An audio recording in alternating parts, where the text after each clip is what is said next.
Querides, queridas y queridos, seguimos nuestro viaje por las máquinas de tarot en esta segunda mitad que estamos más yendo brevemente y dejando espacio para las reflexiones. Llegamos a las narrativas herejes, que es el quinto o cuarto sello, dependiendo, y es la Diabla, que vamos a ver hoy, ¿no? La Diabla, como todos los sellos, es organización del caos.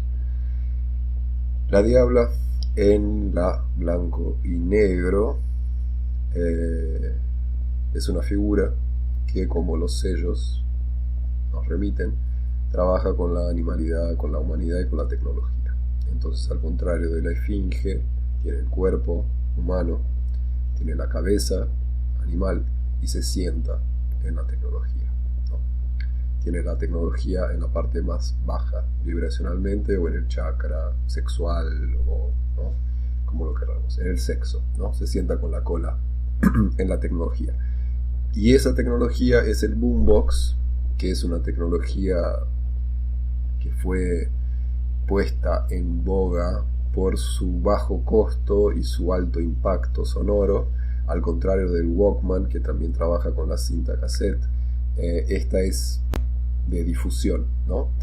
Y era una de las tecnologías que en los guetos norteamericanos se propagó, porque se podían grabar las cintas, entonces hacías mixajes piratas, se podía grabar de la radio, entonces podías salir a la calle, tocar, otras personas escuchaban, en un tiempo en donde esta miniaturización y la individuación de, ¿no?, el Spotify hecho para vos, que te tira quién sos al final del año y cuáles son tus hits y transforma todos en estrellas. Antes era más colectiva la musicalidad, ¿no? Entonces también lo que sucede con la miniaturización es que los graves se van perdiendo, ¿no? Entonces los audífonos no tienen la misma, porque los graves se sienten en el estómago y en el pecho, y en el estómago y en el pecho nos lleva a la idea de que la Diabla es acuosa, al contrario de la idea capricorniana, que muchos que hacen la correspondencia astrológica le dicen que la Diabla es Capricornia. La Diabla de la máquina es acuosa, porque trabaja los sentimientos más profundos, trabaja las vibraciones más profundas, trabaja los graves de la musicalidad, ¿no? Es la que pone el grave, la cocina de la música, como se le dice acá, que son los graves, el bajo y la batería, ¿no? Que es lo que lleva todo el ritmo, que es al contrario de la música europea de sonatas y orquestas, que es altamente de cuerdas y poco percusiva.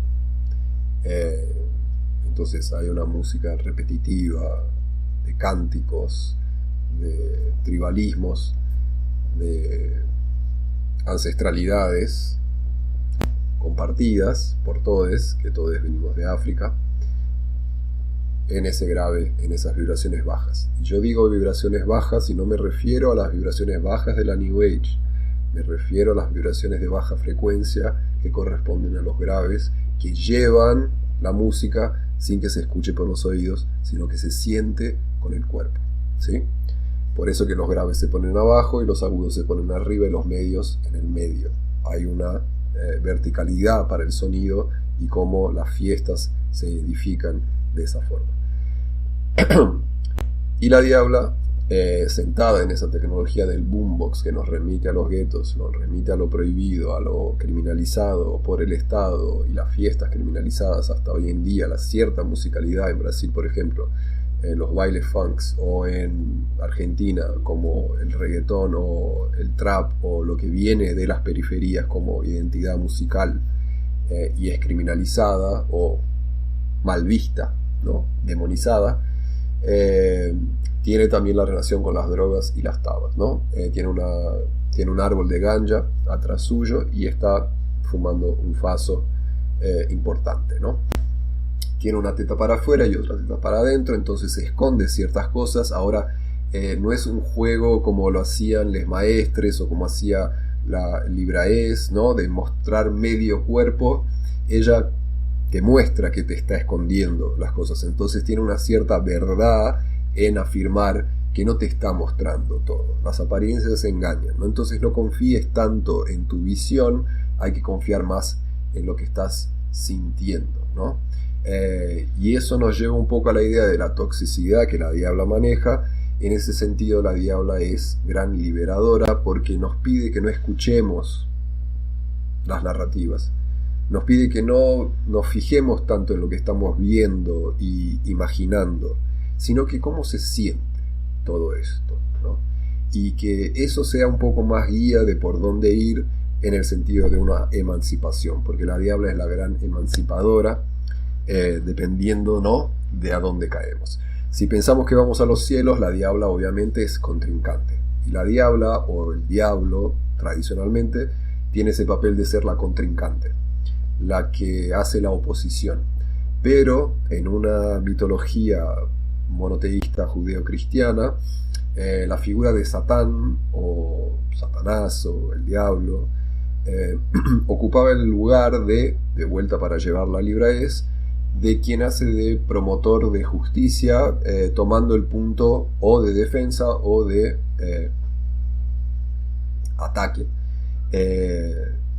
adelante de un juez, ¿no? Es la que expone una cierta narrativa adelante de un juez, ¿no?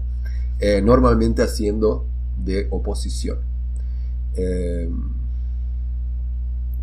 Es también, obviamente, mitológicamente, el ángel que cae, el que sale de los cielos y encuentra el infierno, o es despojada de ese lugar celeste para caer. Es un ángel caído, ¿no? En ese sentido, me gustaría después traer un cuento. Pero ¿qué más? Bueno, en la blanco y negro, ella también tiene los tacones, está ahí con esa idea de que tiene una mudra que hace para abajo, como el te amo, pero al mismo tiempo purifica ese lugar con las bajas vibraciones, purifica. Y también purifica lo alto, con este humo que va subiendo, ¿no? Con esa acuosidad que ella tiene. Tiene los cuernos, obviamente. Quien no tiene cuernos puestos en esta tierra, si no los tiene, los tendrá. Y si no los ha puesto, los pondrá. La traición no es algo que es tan importante. La infidelidad no es algo tan doloroso. En eso también las apariencias del cuento y la narrativa romántica que se crea en estos tiempos también no es exactamente así, ¿no?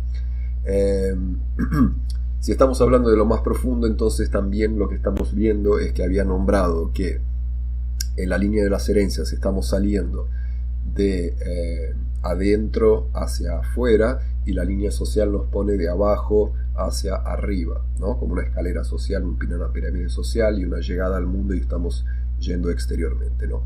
La línea de las transformaciones nos pone de arriba, porque la esfinge hace ese primer movimiento de ir arriba hacia abajo. Entonces la Diabla es la que compone en términos anímicos, personales, subjetivos, compone lo que está más profundo. Y lo que es más profundo es oscuro y de difícil visión, por eso se siente también, porque no se puede confiar en la visión cuando estamos en aguas profundas, porque la luz no llega. Hay una presión inmensa en este lugar que la Diabla habita, y también hay un lugar que la Diabla ocupa de ceguera propia, ¿no? Está afuera de un cierto campo consciente, porque de alguna manera activa hemos echado partes nuestras para la sombra. La Diabla es la gran sombra. Si la fuerza en el momento activaba con un ímpetu de mostrar lo que había sido olvidado, lo que hace ese primer ímpetu es empezar a enunciar qué es lo que olvidamos nosotras, ¿no? Qué es lo que tenemos en sombra nosotras. Porque siempre, toda la gente tiene una sombra. La propia naturaleza de la sombra es que hace falta un foco de luz para que exista la sombra. Si hay una luz absoluta, no existe la sombra, y si no hay ningún tipo de luz, tampoco hay diferenciación, es nada, ¿no? Es una tonalidad que existe cuando existen pluralidades, ¿no? Y en esas pluralidades de puntos focales y luminosidades se esconde siempre la sombra. Entonces hay algo nuestro que, por más que tengamos un ímpetu integrativo, como arrancamos la fuerza, sabemos que hay algo que siempre quedará en sombra. Cuando entramos en contacto con alguna parte de nuestra sombra y traemos de potenciarla, mirarla, dialogar con ella, ponerla en evidencia, usar su poder para hacer cosas, estamos negociando y dejando algo en su lugar. Siempre hay sombra, ¿no? Entonces tampoco no pierdan de vista que la máquina no propone esa luminosidad de la New Age, que somos seres de luz porque hemos derrotado a la sombra. La diabla no se mata, la diabla no muere, es parte nuestra. Yo siempre pienso en las estatuillas o en las iglesias que hay aquellas esculturas de San Miguel con una lanza y el diablo abajo, y son la misma figura, ¿no? Comparten una composición, son lo mismo, ¿no? Son un cuerpo entero, es una parte peleando con otra parte, ¿no? No es que hay dos, es todo parte de un todo, ¿no? Entonces son partes de la misma cosa.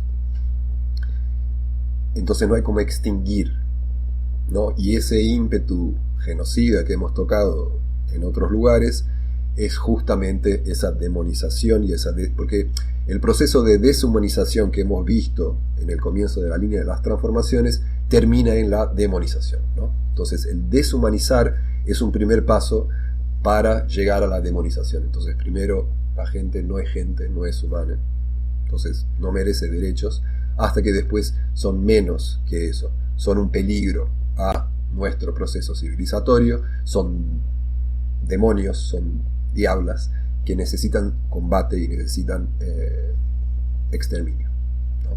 Eso es un tipo de filosofía que da vueltas hoy en día en nuestra tierra.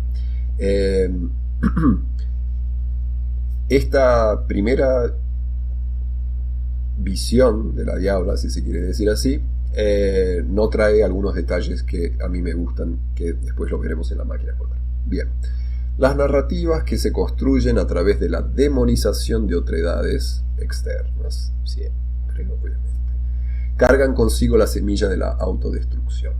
De vuelta a la esfinge que nos había demostrado que somos interconectados. ¿Qué onda? La diabla es la búsqueda de la energía interior que bloquea, la que alimentamos nosotros con nuestras máscaras morales prestadas, ¿no? ¿Qué es la moralidad? Sino un juego de superioridades. La emancipación no vendrá por la vía de la erradicación de las manifestaciones opositoras, labor esa imposible, sino a través de la integración de las ambigüedades y contradicciones que nos estructuran. Somos hechas de contradicciones y la diabla nos muestra eso. Es un juego de luces y sombras muy interesante, de espejos también, ¿no? Si se quiere decir que es un juego de magia, en donde la gente proyecta. La diabla es el gran chivo expiatorio de nuestro mundo, ¿no? La Judas, si se quiere decir. Acá en Brasil hay una manifestación festiva cristiana de tirar piedras a Judas. Los islámicos también la tienen, ¿sí? Que es tomar una figura expiatoria, encenar simbólicamente una agresividad hacia esa figura simbólica del el traidor o la traidora, y con eso una se libra se expía de una cierta culpa y una cierta violencia y un cierto odio hacia una manifestación que podría ser nuestra y es nuestra en última instancia si somos una gran humanidad, ¿no? Entonces ese acto de expiar los pecados a través de un chivo, la figura crística también es esa, pero para el pueblo israelita, ¿no? Es un chivo expiatorio de un pueblo específico que después mitológicamente se expande hacia todos los pueblos, ¿no? Libera de pecado todos los pueblos, pero es una falacia pensar que nosotros teníamos pecado para empezar, como si necesitáramos de un chivo expiatorio, ¿no? Y como no necesitamos de un chivo expiatorio, normalmente terminamos siendo los chivos expiatorios, ¿no? Porque es un juego bastante violento, como la violencia se instala en el mundo, ¿no? Porque la diabla, para llevarla a la maga, que habíamos hecho este juego, es prometeica. La diabla es la gran figura prometeica. Lucifer es el que trae luz al mundo, ¿no? Entonces, en un mundo de tinieblas e ignorancia, la conciencia y el saber, la gnosis, la búsqueda de la gnosis y de la sabiduría, no para fines institucionales y de crecimiento, no para edificación propia, y para comprensión de la arquitectura universal, ¿no? Lucifer es una figura emancipatoria, ¿no? Es quien trae la conciencia, el fuego como metáfora de la conciencia, del ver mejor, ¿sí? Y en ese sentido, quien trae conciencia y quien tiene esa capacidad prometeica normalmente es castigada por los dioses, ¿no? La raza humana tiene una condena, ¿no?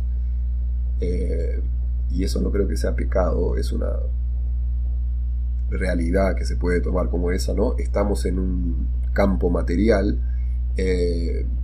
con faltas, apetitos, hambres, traumas, violencias. Eso está puesto. Estamos en un mundo físico y la fisicalidad existe y exige destrucciones, ¿no?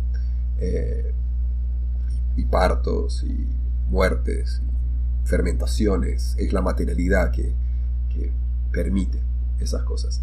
Y una se puede perder muy fácilmente en ese lugar, ¿no? Entonces hay una llama que nunca se apaga, no importa cuán oscura sea la noche, en lo profundo de cada uno, y esa llama es la figura de la diabla, ¿no? Cuando todo está perdido, hay una llama que nunca se apaga, y esa es la figura de la diabla. Personalmente, no estoy hablando acá como capaz arquetípicamente, no soy psicólogo, pero creo que quien transita esos lugares encuentra que hay algo que en una paradoja es inquebrantable, así como la divindad de donde proviene mitológicamente, ¿no? Entonces hay algo en lo profundo, hay algo en lo altísimo que comparten algo, ¿no? A mí me gusta esa metáfora de que si en la gran oscuridad de nuestra profundidad hay una llama que nunca se apaga, en aquellos seres de luz que habitan los cielos hay adentro una oscuridad que nunca se puede iluminar, ¿no? Entonces, cuando escuchen de la New Age los seres de luz hablando sobre maestres ascendidos y gente que purifica y purificada y gente libre de pecado, guarda, ¿no? Más vale vivir en la oscuridad y tener una llama que nunca se apaga que profesar que sos de luz y tener una oscuridad que nunca deja de destruir, ¿no? Hay ignorancia ahí, ¿no? En esa celestialidad de un Dios omnipotente, ¿no? Hay en el núcleo una semilla de destrucción, de ignorancia.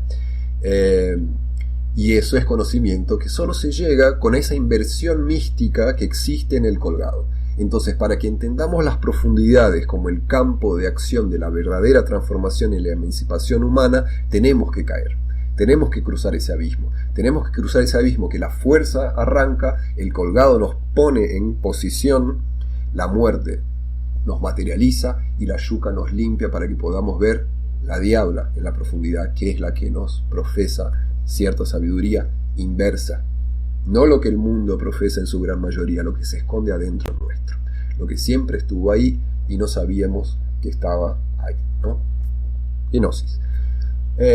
La diabla Por eso es la búsqueda interior y la gente busca los chivos expiatorios afuera y eso no sirve de nada. La gente puede exterminar y practicar genocidios y pensar que está matando a la diabla y librando el mundo del pecado y de los demonios y no está haciendo nada más que perder tiempo, porque no se vuelven hacia adentro.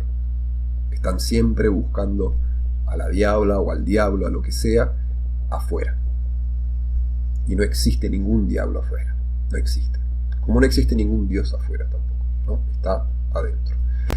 Y esa es la lección que la diabla nos da, que la materia, que se destruye y se construye, se fermenta y se modifica y se transforma y crece y se muere y goza y duele, es ahí donde se esconde la divinidad, no en los cielos, no arriba, en lo profundo de la materia, adentro hay algo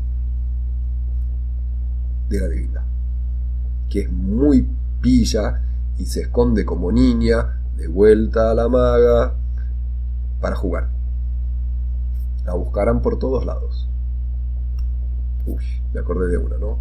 Hay tiempos que llegarán en donde buscarán a la muerte y no la encontrarán. Y llorarán y llorarán.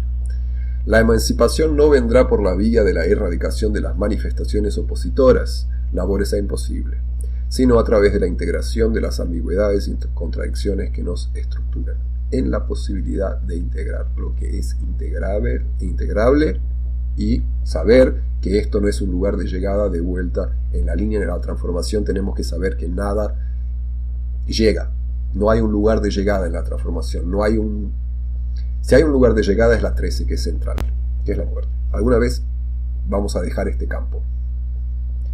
Por benevolencia de la diosa, este sistema tiene un final, que es la muerte. Menos mal, pero ese es el único final. El resto es todo proceso. Y acá la diablo nos dice, hay un proceso interior integrativo que tiene un límite. Y la idea principal es dejar de represar, porque en lo profundo se esconden las aguas más densas que tienden a quedar paradas. Entonces acá hay que poner en movimiento esas aguas profundas para poder energizar todo lo que estaba mortificado por esta línea. La transformación es mortificación hasta que llega la diabla y pone esas aguas profundas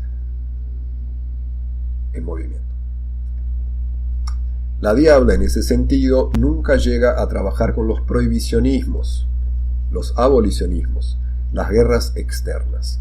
Busca la última liberación dispuesta a pagar el precio por eso.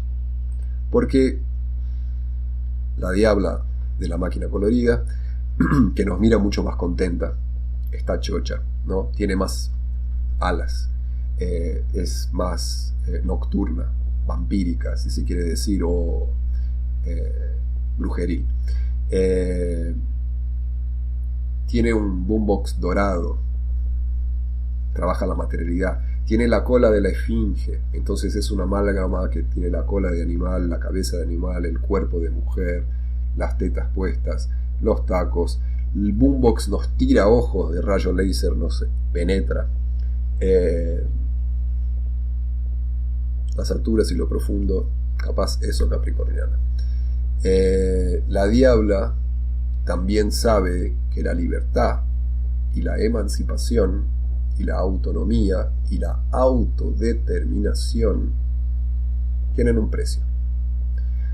Si hay gente que profesa que es el pueblo de un dios, ese pueblo seguramente mirará a quien busca liberación, gnosis, conocimiento y liberación de otros como enemigas, ¿sí?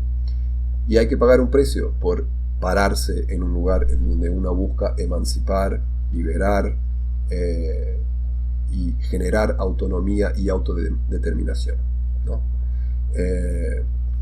No de forma violenta, con consenso, porque de vuelta, si la diabla es sexual, porque toda esta línea de transformación es sexual también, se habrán dado cuenta que son arcanas que tienen una fuerza sexual.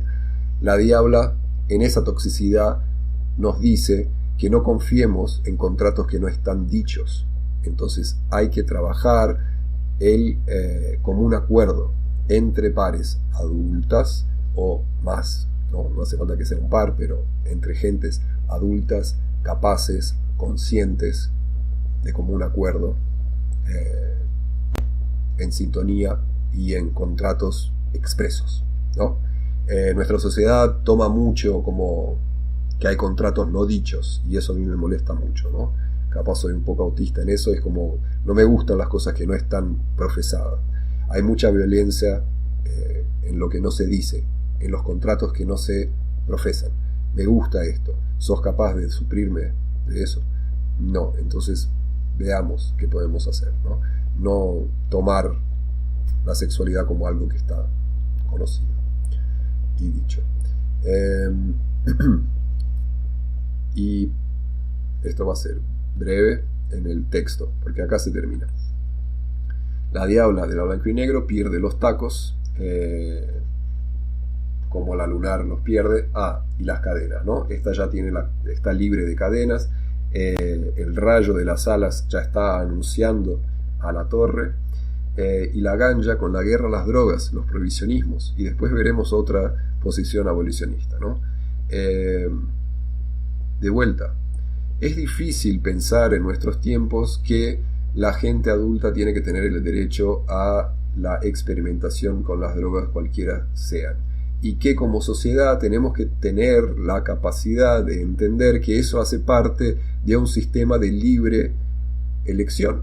Entonces hay que proteger y tratar de cuidar y sí buscar maneras más saludables de que la gente adulta pueda ejercer su derecho al placer y al goce de manera consensuada y libre y protegida por la sociedad, ¿no? Que se deje de demonizar en este primer momento que estamos tocando a la diabla a la gente que es usuaria de drogas. La guerra a las drogas es la peor falacia militar que se ha construido en América Latina y en el mundo, ¿no? Los narcotraficantes que han crecido desde que empezaron la guerra a las drogas, ¿no? Marco Rubio en Estados Unidos como jefe de algún gabinete que sé, que es un detentor de poder, es un narcotraficante, de familias de narcotraficantes. George Bush, otro. Clinton, otro. O sea, los Estados Unidos de Norteamérica es un país que es un narcoestado que se vende de democrático, liberador de pueblos. Es un país viciado en, además de petróleo, obviamente, energía sucia, drogas sucias, dinero sucio y hoy en día más que nunca esta diabla que está mostrando de qué está hecha la política y la sociedad norteamericana, de políticas sucias, ¿no? Básicamente es como no tienen un tipo de fibra moral y ética, no tienen una fibra ética, nada. Son realmente la diabla es emancipadora, esa gente nada más es débil, es gente débil, atención, los Estados Unidos de Norteamérica para mí no son el diablo, no demonizo ni a Rubio, ni a Trump, ni a Bush, ni a la sociedad norteamericana, ni a nadie que vive ahí, no son demonios, son gente débil, de poca fibra moral, de poca ética y de poca conciencia colectiva. Básicamente, es gente ignorante que está en las tinieblas en términos de conocimiento. Básicamente, se piensan que se pueden salir con la suya. Y la única cosa que la diabla enseña es que hay un precio. Hacé la tuya, pagarás un precio. La gente se piensa muy inteligente, muy viva. La gente se piensa muy viva. Hay un precio. Esta arcana nos muestra. Hay un precio. Cada cosa tiene un precio. Nada es gratis en este mundo. Y en términos colectivos como nación, por eso como le falta cualquier tipo de fibra ética, todo bien. 250 años. Genial. Sin pagar ningún tipo de precio. Pasando con dinamita por arriba de todo, creando guerras en Latinoamérica a través de las drogas, de la criminalización de las drogas para poner a la población pobre adentro de las cadenas, de las prisiones. Está bien, como política pública, todo bien, pero todo tiene un precio. Y la diabla también sabe eso. El tiempo también está con ella. Tiene un reloj puesto en el pulso. ¿Sí? El tiempo también está con ella. Entonces todo bien. Pero habrá un precio a pagar. Y que la diosa tenga piedad porque más antes que tarde, ¿no? Llegará. Bien.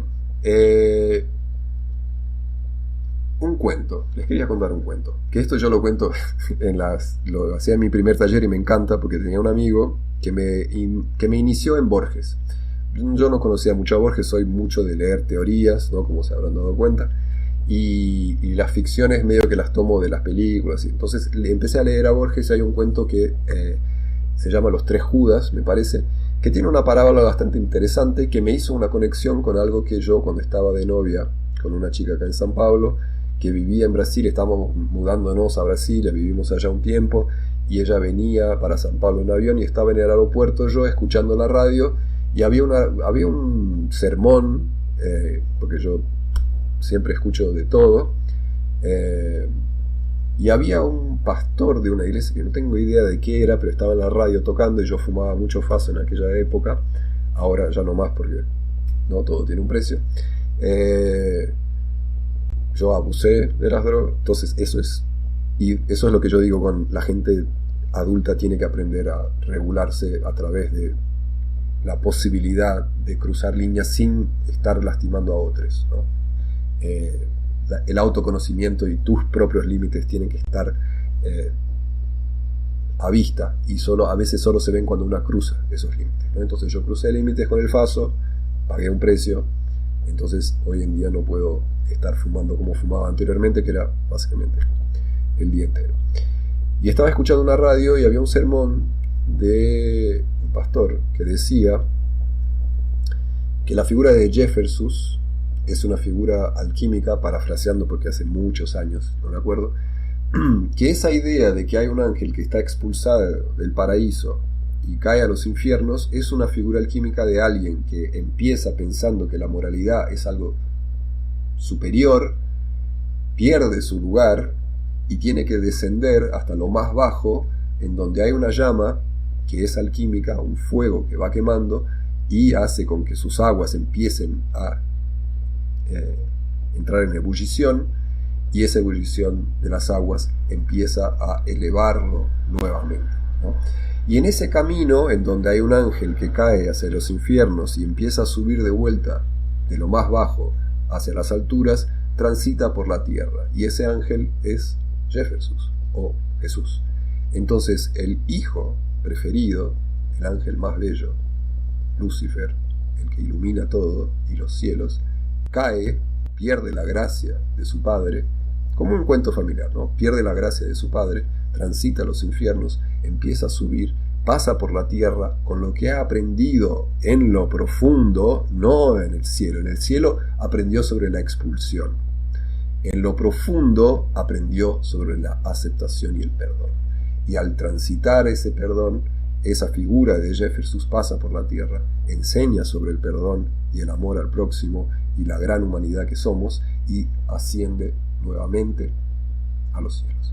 Lo interesante es que Borges nos cuenta que cuando Jesús estaba siendo crucificado, Dios, que no tiene acceso, porque es un Dios monástico que se esconde de la creación, tiene una curiosidad tremenda en saber cómo este hijo primogénito, el más bello, que él ha condenado a los infiernos, está pasando por la tierra y tiene mucha curiosidad. Entonces en esa curiosidad tiene un momento en donde duda y encarna en la tierra para ver esa procesión de su gran hijo pasando, ¿no? Coronado. Solo que, por obra del destino, de las morias, capaz de la esfinge, las travestis, encarna en Judas. Y es el mismo Dios Padre el que le da un beso y crucifica a su hijo una vez más, para después colgarse y no tener perdón bajo su propia ley creada, para estar habitando lo profundo de los infiernos hasta hoy. En una inversión en donde el Hijo habita los cielos y el Padre habita el infierno, por su propia transgresión de condenar. La condena se extiende a todos. Un Dios que condena está condenado. Un Dios que crea un infierno está condenado a pasar la eternidad en el infierno. Quien crea infiernos los vivirá, y quien crea cielos que los viva. No se olviden que más de la mitad de esta clase está puesta en un libro. Si quieren entender lo que va de la diabla en la máquina, una parte que no habla de lo que yo hablé acá, de una parte más personal, lean en el archivo de la internet, está la diabla que acompañaba la versión colorida de la máquina en su momento. 5 personas la compraron, poca gente la ha leído, todo bien, no pasa nada. Que ahí hay un cuento diferente sobre la diabla, de un prisma personal, ¿sí? Y por último, la demonización. Otra diabla, otra Sara diabla. Las guerras culturales no son sobre identidades. A pesar de la histeria que causa en la normalidad, son guerras sobre derechos fundamentales. Anti-woke es un nuevo nombre para exterminio, y lo que empieza con las personas trans tiene raíz en la misoginia, que lleva sin duda a los extremos de la violencia general. Nadie está en un lugar seguro hasta que el mundo sea un lugar seguro para todos y para todas. Si alguna de nosotras pasa por infiernos, todos estarán transitando infiernos. Y esto es como si fuera el gran conjuro, el gran hechizo que está puesto sobre el mundo, ¿no? No somos nosotras que lo han puesto, ¿no? El mundo tiene esa condena y esa dicha de que si no vamos todos, no va nadie. Entonces, fíjense hacia dónde están yendo y hacia dónde están llevando y cómo están llevando. Porque si no vamos todos hacia un lugar, no irá nadie. Y si algunos están yendo hacia un lado, estamos yendo todos. Y ese es el tema con los ricos y poderosos, ¿no? Que llevan el mundo al abismo. Pero quien ya ha transitado el abismo sabe que después hay más. Entonces, si quieren llevar al mundo al abismo, iremos, porque estamos yendo todos. Pero en algún momento tendremos que tener esa concepción que es consensuada, que es anárquica, que es entre adultos, que es estamos yendo todos. No hay esa diferencia. No hay búnker profundo lo suficiente para esconderse de la diabla. Gracias.